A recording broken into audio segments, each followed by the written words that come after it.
Hello everyone, welcome to my channel let's learn literature. आज हम बात करेंगे हेनरी डेविड थॉरो की, जो अमेरिकन लिटरेचर के बहुत ही इम्पोर्टेंट पर्सनैलिटी हैं ये। तो ये जो हेनरी डेविड थॉरो है ये यूजीसी नेट में भी आते हैं, अमेरिकन लिटरेचर जिसमें सिलेबस में है ये यूजीसी नेट के। यूजीसी नेट में भी आते हैं और एमईजी 6 का भी पार्ट है ये, तो दोनों ही एक साथ कवर हो जाएंगे, एमईजी 6 भी और यूजीसी नेट का भी।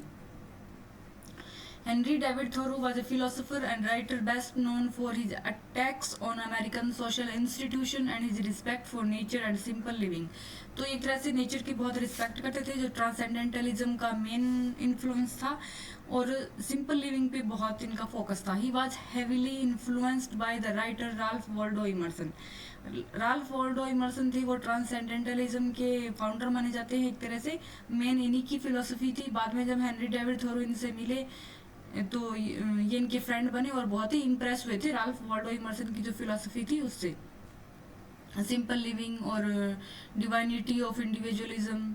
वो introduce Thoreau to the idea of transcendentalism, a philosophy central to Thoreau's thinking and writing, in addition to civil disobedience. Thoreau is best known for his book Walden 1854। एक तो ये civil disobedience के लिए बहुत ही famous है, 1849 में था, और एक वाल्डेन जो इनका मास्टरपीस माना जाता है 1854 में आया था। ये एक तरह से डॉक्यूमेंट है इनका अपना एक्सपीरियंस। ये वाल्डेन पॉन्ड मैसाचुसेट्स में एक जगह है, वहाँ पे ये 2 साल के लिए रहे थे। 2 साल 2 मंथ और 2 महीने, मतलब 2 ईयर 2 मंथ इन्होंने स्पेंड किए थे वहाँ पे वार्डन पॉन्ड के पास, और टुडे।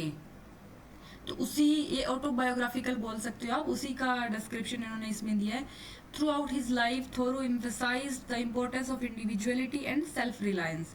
ये practiced civil disobedience in his own life and spent a night in jail for his refusal to pay taxes in protest of the Mexican War। जिस time थोरो थे उनके लाइफ टाइम में, उस time में America में 2 बहुत ही important issue थे। एक तो था ये जो अमेरिकन मैक्सिकन वॉर है ये था, और एक दूसरा था स्लेवरी। तो जो थोरो थे वो स्लेवरी के अगेंस्ट थे, ये उसको एबॉलिश करना चाहते थे। और एक दूसरा चल रहा था अमेरिकन और मैक्सिकन और अमेरिकन जो वॉर था, तो ये उसके भी खिलाफ थे। तो उस टाइम पे लॉ बन रहे थे स्लेवरी के अगेंस्ट, जो northern expressing anti slavery sentiments हैं। 1850 में एक लॉ, फ्यूजिटिव स्लेव लॉ बना था, लेकिन एक तरह से बिल्कुल ख़त्म कब किया गया था, जब सिविल वॉर हुआ था 1861 से 65 में। उसके बाद अब्राहम लिंकन ने इसको ख़त्म किया था। Abraham Lincoln emancipation proclamation would free all slave in confederate territory. Eventually फिर उसके बाद 13 अमेंडमेंट आया, उसने बैन कर दिया था स्लेवरी को एवरीवेयर, पूरे अमेरिका में। In addition to this domestic conflict, the American-Mexican War 1846 to 48 proved to be a point of much contention। तो एक तो ये स्लेवरी था, ये खत्म हो गया था, लेकिन जो लोगों का माइंड सेट था, जो उनका एटीट्यूड था स्लेव्स के लिए, वो नहीं बदला था, सिर्फ गवर्नमेंट ने बैन किया था। तो ये स्लेवरी के खिलाफ थे, थोरो थे। और एक था अमेरिकन मैक्सिकन वॉर, ये भी 2 साल तक चला था। तो इसमें क्या था कि जो manifest destiny to seize all the land they could, मतलब जो जगह आपको मिले आप उसको सीज कर लो, अमेरिकन का ये था। उन्होंने काफ़ी जगह मैक्सिको से ले भी ली थी, जैसे कैलिफोर्निया है, नेवेदा है, और इस पर कब्जा कर लिया था उता है। तो जितना आप कब्जा कर सकते हो, जितना आप सीज कर सकते हो सीज कर लो, वो आपका हो जाएगा। लेकिन जो थोरो थे या और भी जो एंटी जिस वॉर के अपोजिट जो थे, जो लोग थे, ओपोनेंट थे, वो ये बोल रहे थे कि एक तरह से अननेसेसरी है, अननेसेसरी एक्ट ऑफ अग्रेशन है, ये जरूरी नहीं है, ऐसा मतलब नहीं होना चाहिए, unnecessary act of aggression, and that it was persuade on the basis of arrogance rather than any philosophical justifiable reasons. तो ये एक तरह से दोनों के ही खिलाफ थे, स्लेवरी के भी और अमेरिकन मैक्सिकन वॉर के भी। Civil disobedience enjoyed widespread influence both in the United States and abroad. ये जो सिविल डिसोबीडियंस इनका वर्क था, ये अमेरिका में ही नहीं बाहर भी बहुत फेमस हुआ। जैसे रशिया के लियो टॉल्स्टॉय थे, वो बहुत इंस्पायर्ड थे इससे। अमेरिका के वो इंडिया के महात्मा गांधी थे, वो भी बहुत इंस्पायर्ड थे इससे। Later it land forth to the American civil rights movement. Thoreau died, और थोरो की डेथ कब हुई थी 1862 में ट्यूबरकुलोसिस से। तो सबसे पहले ये कब कॉन्ट्रैक्ट में आए थे 1835 में ट्यूबरकुलोसिस के, और 1862 में डेथ हो गई थी इनकी। अब हम कुछ इंपॉर्टेंट इनके लिटरेरी वर्क्स हैं उनके बारे में बात करते हैं। नेचुरल हिस्ट्री ऑफ मैसाचुसेट्स 1842 में, ये इन्होंने बहुत ही अर्ली एज में लिख लिया था। एक तरह से ये supposedly a review but seems to be a delightful discussion on the world of nature around him. फिर इनका पोएटिक वर्क आया ऑटोमनल टिंट एंड वॉकिंग, जो 1862 में आया था, which appeared shortly after his death. फिर इनका एक जो ट्रेवल बुक्स आई थी 3, द मेन वुड्स 1864 में, कैप कोड 1865 में, और यंकी इन कनाडा 1866 में। उसके बाद इनका मास्टरपीस और जो सबसे इम्पोर्टेंट वर्क है वो है वाल्डेन, जो 1854 में आया था। However, attracted followers from the beginning, and today editions of it crowd the bookshelf of the world.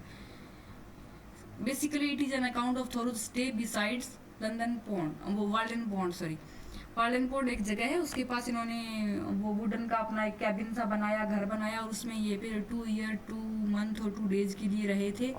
वहाँ पे ही उन्होंने जो वेजिटेबल्स थी वो ग्रो की, लकड़ियाँ वगैरह इकट्ठा की, वहीं पे आग लगाई, बिल्कुल बाहर से इन्होंने कुछ भी नहीं लिया, और ये जो पूरा टाइम पीरियड उन्होंने वहीं पे बिताया था। इसका जो फर्स्ट चैप्टर है, फर्स्ट और लॉन्गेस्ट भी है, ये इकोनॉमी है इस बुक का, जो बाद में इन्होंने बुक लिखी थी, एक तरह से ऑटोबायोग्राफिकल बुक है। इनका जो एक्सपीरियंस था उसको इन्होंने इसमें लिखा था। इसमें सीजन्स के बारे में, जो 4 सीजन्स हैं उनको भी डिटेल में लिखा है। तो ये it is a spiritual autobiography, it is a book off season. तो इसमें जो 2 साल तक 2 महीने तक ये रहे थे, उन्होंने बिल्कुल बाहर से कोई हेल्प नहीं ली, खुद से फ्रूट्स पेड़ों से इकट्ठा किया, खाया, वेजिटेबल्स उगाई, इवन जो मेडिसिन प्लांट थे उनको डिस्कवर किया। तो पूरा इन्होंने वहीं पे रह के अपना टाइम स्पेंड किया था, बाहर से कोई भी हेल्प नहीं ली थी।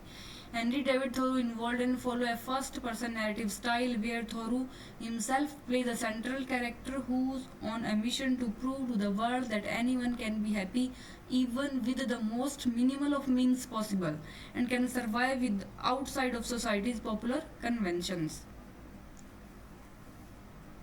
2 years इनका डिटेल है, 2 months and 2 days in a cabin he built near Walden Pond amidst woodland owned by his friend and mentor Ralph Waldo Emerson near Concord Massachusetts. तो इसमें एक स्किनर ने भी बुक लिखी थी, स्कीमर ने वो लिखी थी वाल्डन 2, और इनकी है वाल्डन है और उनकी है वाल्डन 2। स्किनर ने जो बुक लिखी थी, स्किनर की वाल्डन 2 है और इनकी वाल्डन है। जॉन अपडाइक थे, उन्होंने इसको वाल्डन को कंपेयर किया है बाइबल के साथ। Thoreau makes precise scientific observation of nature as well as metaphorical and poetic uses of natural phenomena। तो यही इम्पोर्टेंट है, और इनके बारे में कुछ ज़्यादा जानने की जरूरत नहीं है। इनका जो वाल्डन वर्क है यही सबसे फेमस है, और इसमें बस जो एग्जाम पॉइंट्स है वो मैंने यहाँ पे ऐड कर दिए हैं। Thank you for watching. अगर आपको वीडियो अच्छा लगे तो please like and subscribe the channel. Thank you.